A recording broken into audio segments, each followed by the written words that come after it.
Olá, olá, boa tarde.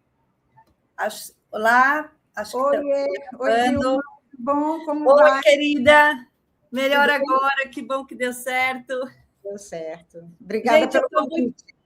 Ai, nossa, eu que agradeço super. Eu estou muito feliz hoje em receber essa pessoa incrível, a Andrea Tissenbaum, que eu carinhosamente tenho a liberdade de chamá-la de Tissen. Nós nos conhecemos aí há quase 20 anos, né? Como que nós nos conectamos, Andréia e eu? Andréia e eu nos conectamos em uma escola de negócios, onde eu era gerente de recursos humanos, e a Andréia era a responsável pela formação, pela constituição da área internacional dessa escola. Então, nós éramos pares e nós tínhamos o mesmo desafio, eu estruturar a área de recursos humanos e a Andréia estruturar a área internacional. E foi uma conexão muito interessante, né? Aparentemente pessoas muito diferentes, mas a Andrea sempre foi uma pessoa que me desafiou muito, porque ela sempre teve um olhar diferente para as relações, para aquilo que o status quo dizia para a gente que era assim mesmo. Ela me fazia perguntas muito inteligentes e me botava para pensar, né? E eu sou o tipo de pessoa que gosto de ser provocada, porque eu acredito que a gente aprende. Quando a gente é provocada, a gente vai buscar jeito diferente de fazer as coisas. E isso nos conectou. A gente trabalhou junto quanto tempo, Andréia? Mais ou menos? Uns 6 anos, né? Foi o tempo que eu fiquei lá. Pois é. Então, a gente trabalhou junto durante 6 anos, aí a Andréia se desligou, foi fazer outras coisas, mas a gente continuou conectada e eu não poderia deixar a Andréia de fora nesse momento de celebração dos meus 40 anos de carreira. Então, Andréia, por favor, se apresente aos nossos, aos nossos amigos que estão aqui nos ouvindo e nos assistindo. Boa tarde a todas e todos. Bom, eu sou psicóloga clínica de profissão, trabalhei em consultório muitos anos, ainda atendo em consultório, e nos últimos 20 anos, mais ou menos, desde que eu conheci a Vilma, eu venho me dedicando à educação internacional. Então, eu venho trabalhando com educação superior voltada para esse ambiente internacional, comunidade estudantil, parceria com universidades, internacionalização de programas, e eu preparo pessoas de todo o Brasil para estudar fora. Além disso, eu tenho uma coluna no Estadão, há 11 anos ou 12, o blog da Thyssen, onde eu escrevo sobre educação internacional e, enfim, participo de eventos, essas coisas que a gente faz, né? Por aí vai. Depois, Andréia, você deixa o link do blog da Thyssen para a gente colocar na legenda do vídeo, e eu super convido vocês a acompanharem o trabalho da Andréia, que é super legal.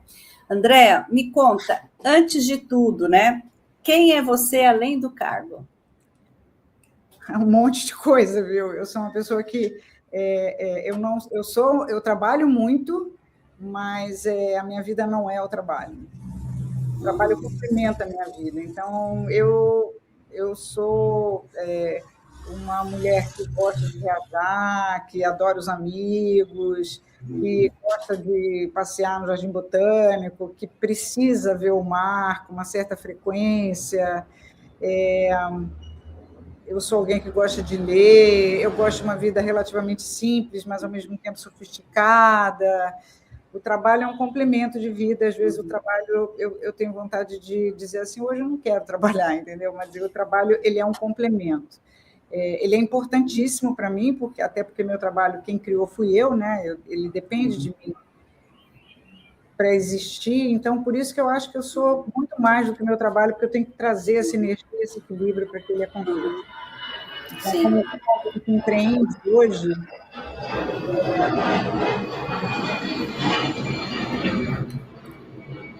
O barulho? Passou um avião, eu acho. É que enquanto você está aí maravilhosamente no Rio de Janeiro, eu estou aqui em São Paulo, do lado do aeroporto. É isso. Cada um com seu cada qual. Então assim, para mim é isso. Eu sou esse mix, né, de alguém que tem uma vida própria, que não tem nada a ver com trabalho, e, ao mesmo tempo, eu preciso ter essa vida própria, eu preciso trazer essas informações para dentro do meu trabalho. Então, o meu trabalho depende muito desse olhar, dessa experiência, dessa forma de viver. Se eu não tivesse isso, talvez eu não pudesse trabalhar com o que eu trabalho. Andréia, a seu ver, o que mais mudou no mundo do trabalho desde que você começou? Então, o mundo do trabalho, bem assim, de modo geral, né? Tendo em vista que a gente teve uma pandemia aí também no meio, que acho que corroborou para isso. Eu acho que o mundo do trabalho em si, ele não mudou, porque trabalho é trabalho. O que mudou, e eu adoro, foi a entrada de uma geração que olha o trabalho de uma outra forma. E eu adoro isso. Uma geração que não acha que você fica no mesmo carro 20 anos. Ao contrário, a geração acha isso ruim. Uma geração que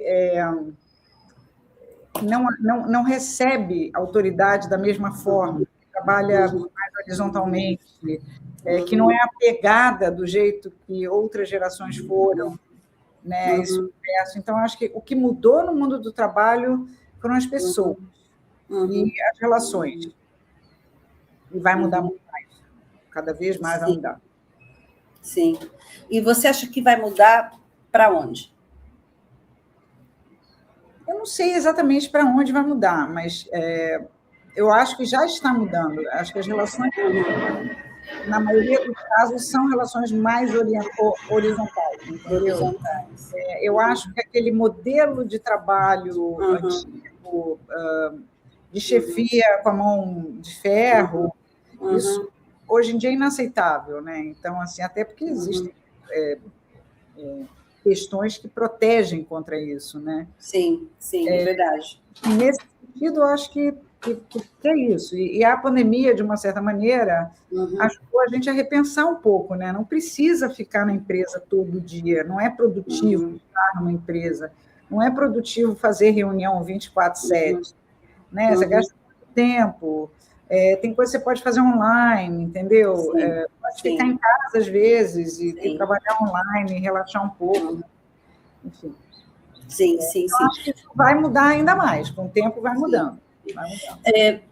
Assim, a gente falando um pouco mesclando o mundo de trabalho e futuro do trabalho, né? Quais habilidades, a seu ver, serão indispensáveis para essa nova geração, para essa geração que está chegando? Então, eu falo muito disso com os alunos que eu atendo, muito disso. Então, assim, resiliência, empatia, pensamento crítico, pensamento lógico, autoconhecimento, sobretudo, né? Inteligência emocional, que é a composição de vários desses aspectos,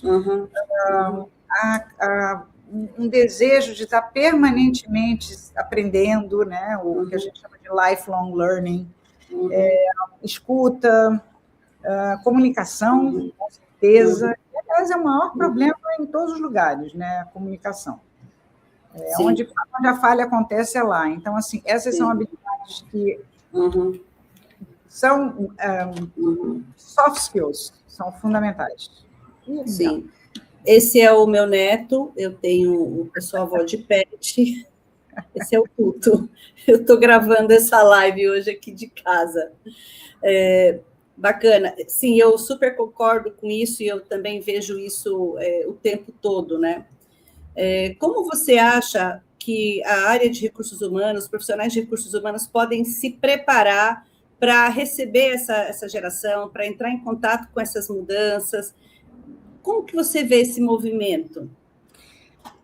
Eu acho que, assim, do mesmo jeito que eu falei no início, né, que eu preciso me alimentar de uma série de coisas para poder fazer meu trabalho, então eu preciso viajar, eu preciso estar em contato com a área cultural, para poder fazer meu trabalho bem feito. Eu acho que a turma de recursos humanos tem que fazer isso e também tem que saber conversar.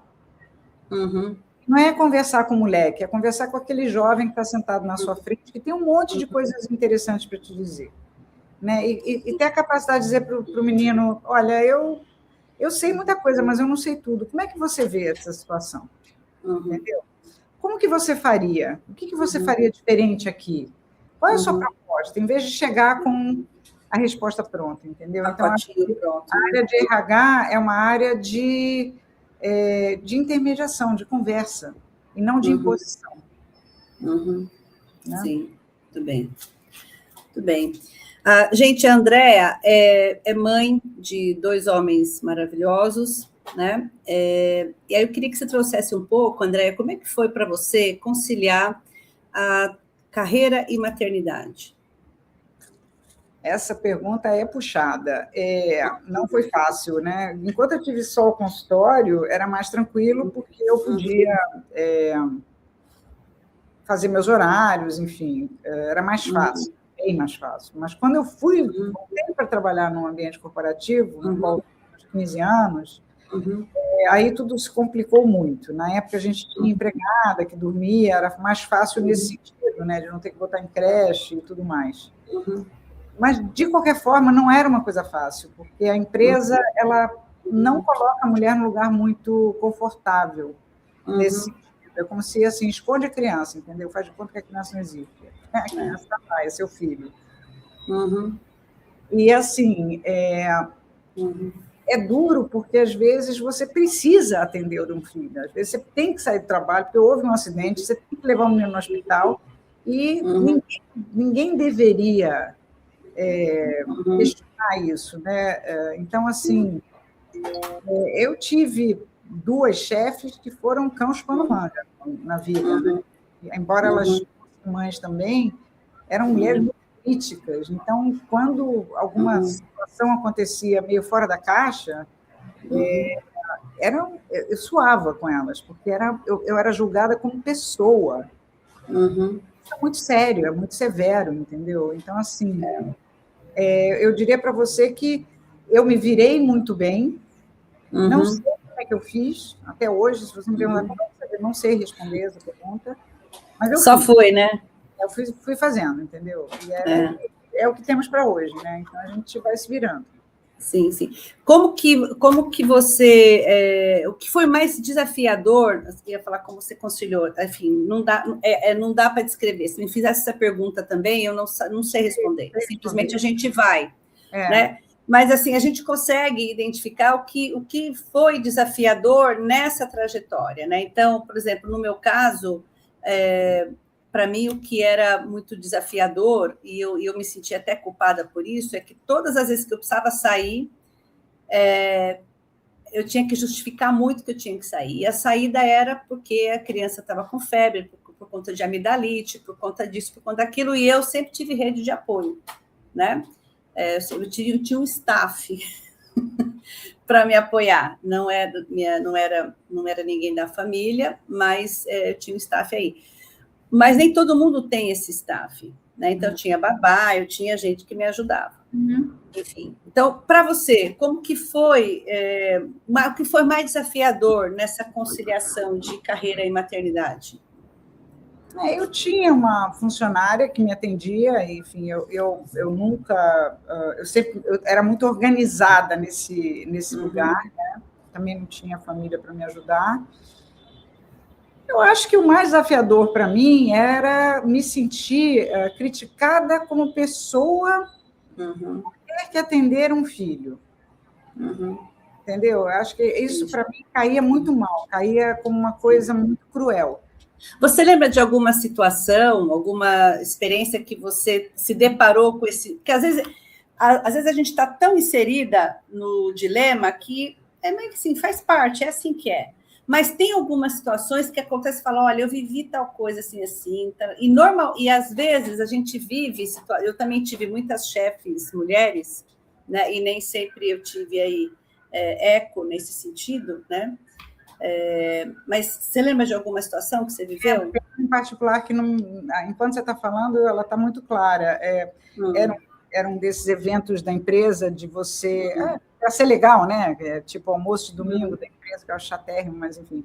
Era um suposto almoço de domingo legal e era para levar a família. Eu levei meus 2 filhos. Meu filho mais novo era uma criança de 3 anos na época.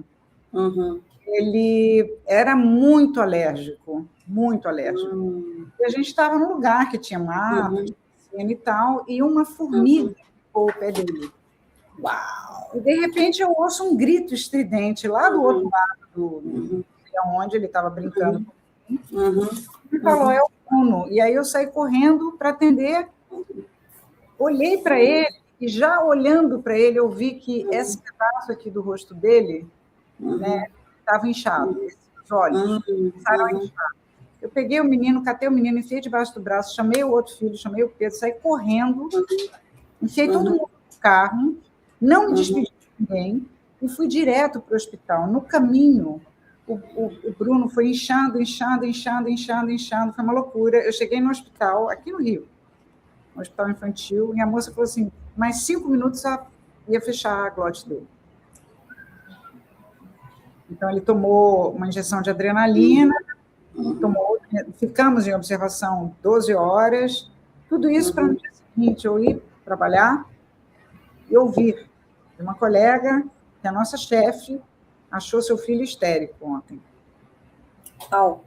Em vez dela vir me perguntar, André, aconteceu alguma coisa ontem? O que aconteceu? Está tudo bem com seu filho? Eu falei, tá bom, o que você vai falar, né? Uma mulher dizendo isso de outra mulher. Seu filho é muito histérico. Meu filho quase tinha morrido ontem. Né? Sim. Então, assim, em vez de me dar assistência, em vez de me dizer, calma, vou te ajudar, não. Vamos ficar. Né? Meu filho é histérico. Meu filho não é histérico, meu filho é alérgico, é diferente. Entendeu? Então, nesse momento, eu acho que as empresas são muito cruéis, sabe? Não é a empresa. De novo, não é a empresa que é cruel, é a pessoa que é cruel. Eu acho que a gente tem que ser mais empática, né?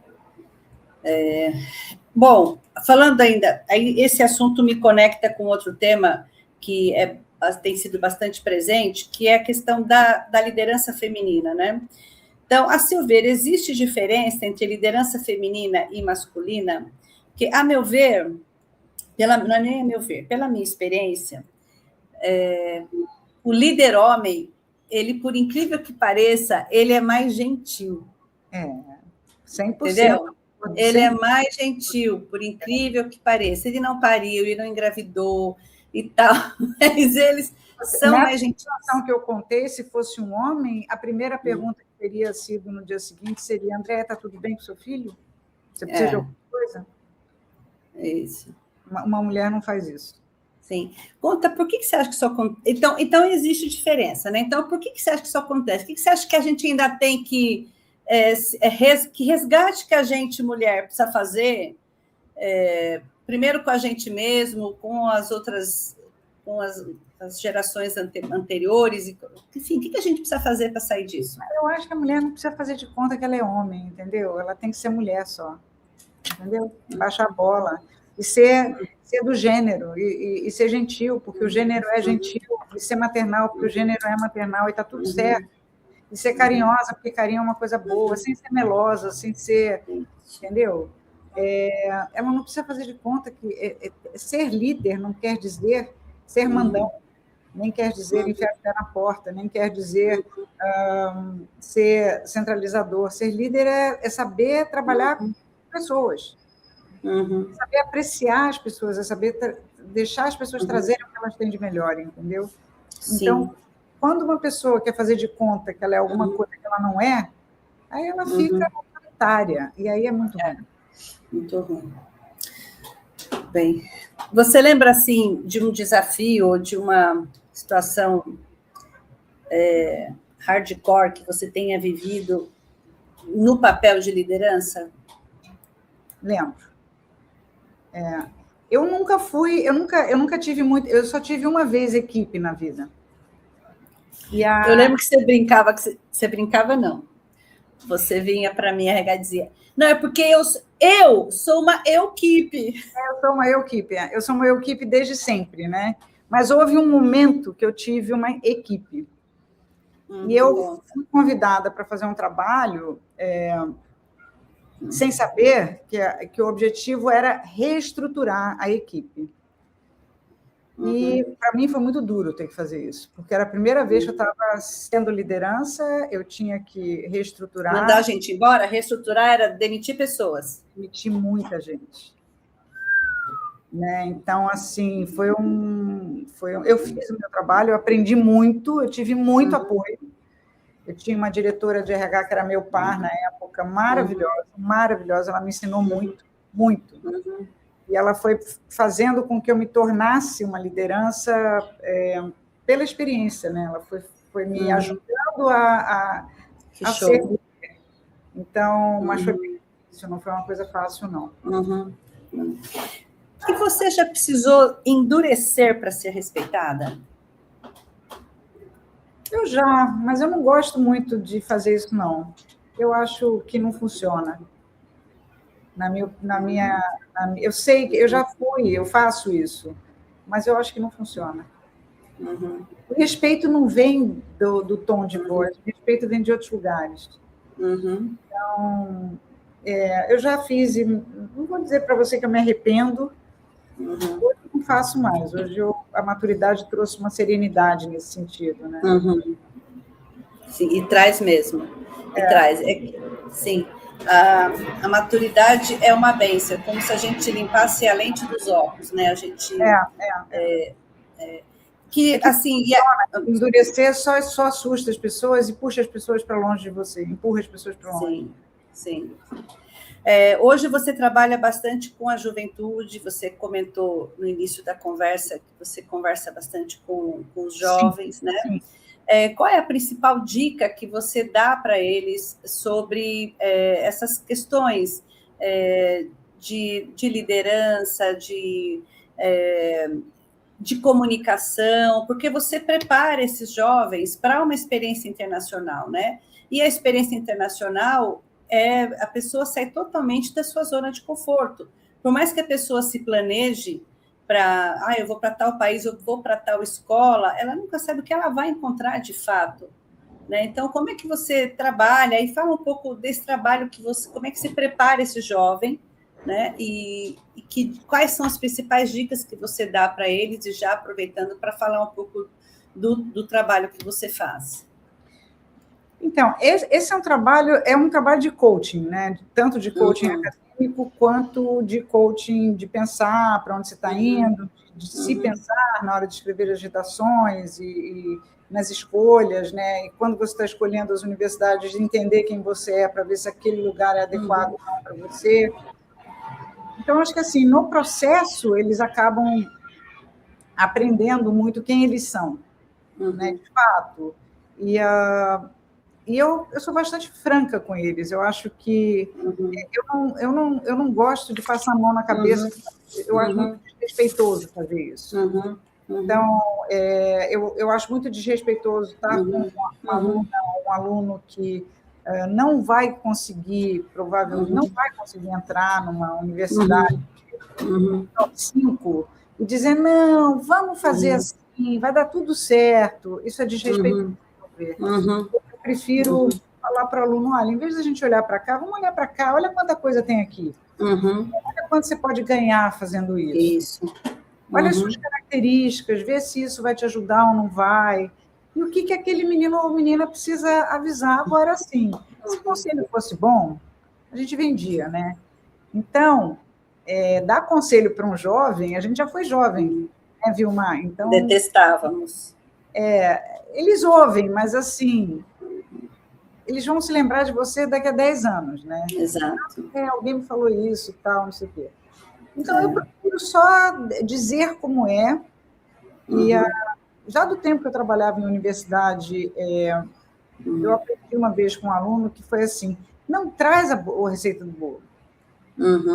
Como é que, assim, pergunta o que você acha que vai ser. Coloca o jovem no lugar de protagonista. A experiência é dele, não é sua. Sim.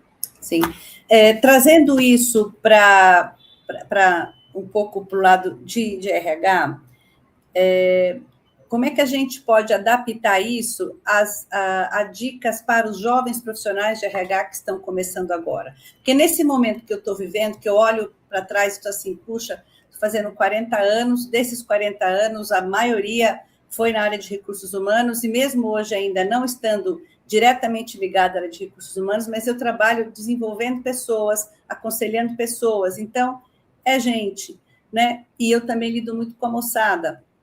Que dica que como é que a gente pode trazer isso para os RHs que estão começando a fazer esse trabalho? Exatamente o que eu te falei, né? Observa, não analisa, observa, porque não é seu lugar analisar ninguém, nem dizer para alguém, apesar de ser psicólogo, não é psicólogo clínico e a empresa não é lugar para fazer isso, não é perigoso fazer isso. Observa, conversa. Uma coisa que eu aprendi, muito importante, que eu aprendi na empresa, eu acho que foi nas conversas, ouvindo as conversas que a gente tinha. A empresa tem valores. Sim. Tem seus valores. E quando a gente entende que alguém está destoando muito desses valores, é hora de conversar. E talvez aquele lugar não seja o melhor lugar para aquela pessoa trabalhar. Sim. Ou talvez a pessoa não tenha entendido exatamente como é que a empresa opera. Sim. Entendeu? Então, saber muito bem quais são esses valores, o que eu preciso de você, jovem, se tem que mudar alguma coisa, dar oportunidade para que aquele jovem se desenvolva, né? Seja via um curso, seja via uma conversa, seja via uma experiência, entendeu? De outras pessoas, seja colocando alguém para acompanhar, entendeu? Eu acho que são coisas que são bacanas de fazer e que certamente ajudam muito. Legal, né? Show. Tudo bem. Bom, infelizmente, tudo que é bom acaba, né? Então, eu gostaria que a gente... Quero te convidar para fechar essa conversa falando um pouco sobre sucesso. O que é sucesso para você, Andréia? A gente é contemporânea, a gente está aí... A gente agora é sex. O que é sucesso para você? Então, sucesso para mim sempre foi realização pessoal. Claro que a parte financeira vem junto, né? Receber, enfim, é bom, claro que é. Não sou... mas, assim, respeito, sabe? Conseguir ocupar um lugar de respeito, de desenvolver um trabalho bem feito, um trabalho que as pessoas admiram o que você faz, onde você se olha, você se admira, você se diz, puxa vida, que bacana que eu consegui criar isso tudo que eu criei, né? Sair do lugar do impostor e ir para o lugar do, não, fui eu que fiz isso, é bacana, é importante, é relevante, entendeu? Deixando ou não deixando um legado, porque são tantos legados, né, que, assim, não sei se esse é o ponto, meu ponto é, assim, ser respeitada, me respeitar, fazer uma coisa que ajuda as pessoas, de fato, que ajuda as pessoas a se desenvolverem. Então, quando eu recebo alunos que eu vi que se desenvolveram muito, eu fico muito feliz, entendeu? Para mim, isso é muito maravilhoso, entende? Sim, é verdade, é mesmo. O sucesso para mim é isso, é esse bem-estar de ter feito um trabalho bem feito. Sim. Tudo bem, querida, eu te agradeço do fundo do meu coração. Primeiro, eu agradeço pela amizade que a gente tem, pela conexão, que não importa onde, quanto tempo, onde a gente está, ou quanto tempo a gente não se vê, mas sempre que a gente se encontra é deliciosa a conversa. Muito obrigada por você estar aqui hoje comemorando comigo essa fase importante da vida, que quando a gente olha para trás, a gente se dá conta de tudo que a gente caminhou, né? E que a gente ainda tem muito chão ainda pela frente. Então, muito sucesso para você. Depois eu vou compartilhar o link do blog da Thyssen e também da sua empresa para o pessoal acessar, e eu super recomendo. Muito sucesso, Andréia. Muito obrigada. Eu que agradeço. Muito obrigada. Até a próxima. Obrigada a todo mundo que está ouvindo e está assistindo aqui. Um grande beijo. Tchau. Até mais.